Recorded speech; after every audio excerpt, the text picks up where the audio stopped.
Hi and welcome back to the channel, and today I want to talk to you about something that I get asked a lot about is when should you hinge the wrist? When should they hinge in the backswing? Well, I want to talk you through that and then give you a little drill that you can do to help you to improve it. Anyway, come on, let's go do it. Okay, so when should the wrist hinge in the golf swing? And it's a question that I get asked whether it's in person or even online, whether it's through comments or even my own online students. So I talk about the wrist hinge and I talk about how they should hinge. And I did a video last time, which did very well, thank you very much. I appreciate every single person that watched it and the people who subscribed from it as well. I hope you enjoyed it. But I did a video on how the wrist hinge. So I talked about how the left wrist hinges and I talked about how the right wrist hinges in the golf swing. But one of the questions I get back from that is often, well, when should they hinge? When should it happen? Well, the answer to that is there's no real set method as such as a preference. So there's principles and preferences in the golf swing. So there's no real set method. Now I have a preference which I like to teach to people, but you need to go and discover when yours happens. So there's sort of three areas really. You can either be as per, say, like a Faldo, where they used to preset the wrist pretty early. Sean Foley used to adopt this as well because he felt the club had further to go than the hands and arms, so setting the wrist early was almost a given. But also as well, there's the mid-setter, so somebody who takes a bit of width in the backswing and then hinges the wrist by the time the left arm is parallel to the ground. Or then there's the late setter who takes the club back, and then hinges like a Sergio or a Greg Norman. All three are correct. They're all great champions in the past and present and future. And there's no real set way. It's really down to you and how you feel it. For me, personally, I like to set it early because once I've set it early, and I did it from a young age as well, once you set it early, all I've got to worry about now is completing my shoulder turn and pushing my right hip back, and I get the club into pretty much the same position every time. I feel to me that once I've set the wrists, I've pretty much done the job. All I've got to do is turn back and then hit the ball. So that's the one that I prefer. Now, there's a drill that I do which helps you to achieve that every single time, and I'll show you that in a minute. But it's really important you understand there's a video that I did, as I said, I'll drop the link in below as I've already said, but how the wrists work. So just recapping that, because of the way in which I hold the club with my left hand, which is in a stronger position, I call it a natural neutral grip, the back of my hand is facing this way, but my wrist is going to hinge in what we call a chopping action. So I feel like I'm doing this. I feel like the heel of my hand is almost leading the swing and I'm hitting this way. I'm going to hit the ball this way. I'm not supplinating, as people call it, or trying to bend or bow the wrist. I'm hitting this way. This is how I would hit anything. If I gave you a stick and said, right, go and hit this tree over in the corner there, you'd all that way. You'd all hit with this hand that way. It's a powerful position, okay, to hit something. You wouldn't supplinate your wrist to try and hit it because you'll break your wrist. Bang, like that. That's how you hit it. So that's how my left wrist works. My right hand works in the same way, hinges back, but my right hand works as a throw-in motion. All right? So I'm going to throw back as if I'm smacking something or slapping something. My right wrist hinges back on itself and then unhinges on the way through. We call it a throw release or a tour release, some people are calling it now. So this action here is really what I'm trying to replicate, but I'm going to do this early. I'm going to do it pretty much as my first movement in the backswing. So as I'm taking the club back, I feel like I'm setting it almost straight away as I swing back. And once I've done that, all I've got to worry about now is just turning my shoulders up and getting into the top of the backswing position because I've preset everything on the way back. I've just got to complete the body turn. So it's something that you can work on and feel. Again, you can do it the other ways. I'm not saying they're right or wrong, but really as my preference, people ask me when do I feel that's when it should happen. It's the same as what Mike Malaska says, because he says the same thing as well, get the wrist to hinge at the right time.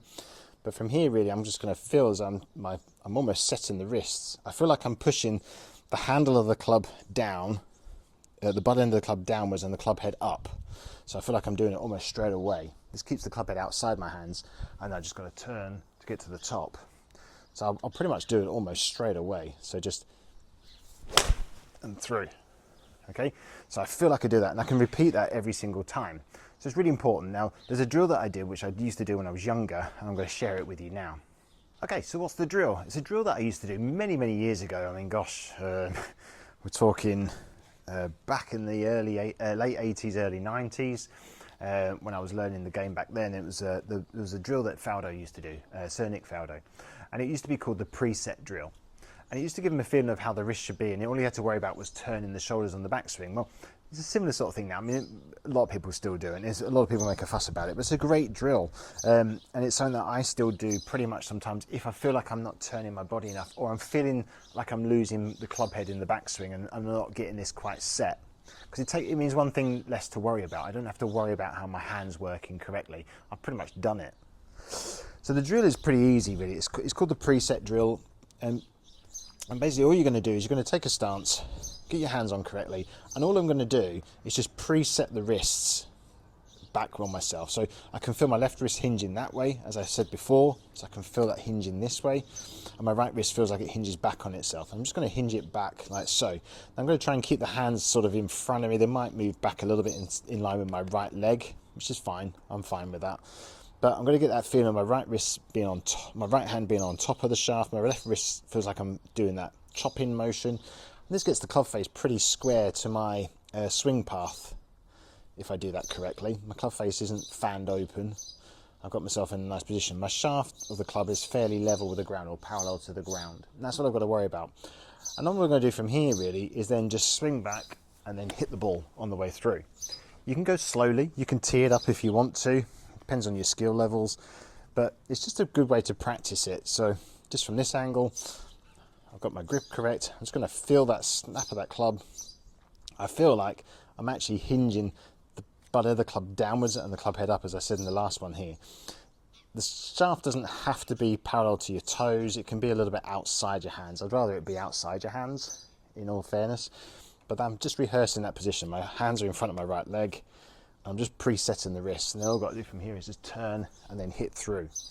It's just a great way to rehearse it. It gives you confidence that you're doing it correctly from the start, and it gives you the confidence that, okay, I can just start the swing by hinging and then just swing the club through.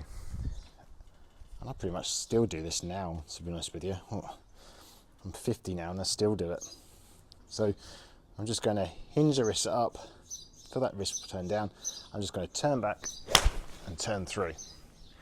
You can practice that as much as you like. You can practice that till the cows come home. All right, you can do that all day, and you'll just slot the swing every single time. It will build repetition and familiarity, which is really what we're after here.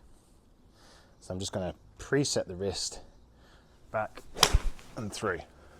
I'm going to nail it every single time. I can do it with every club as well. Gosh, there's even been times when I've actually gone out and played that way.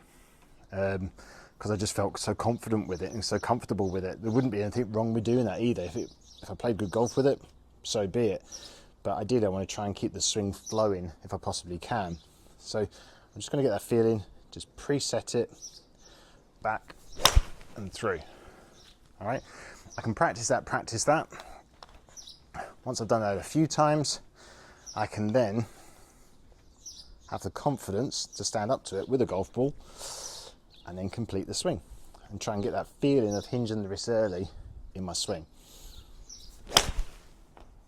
That way then I can practice that all day long. I feel confident when I do that because I know I've got the backs. I know that I've done all the hard work of hinging the wrist and getting the club on the right line.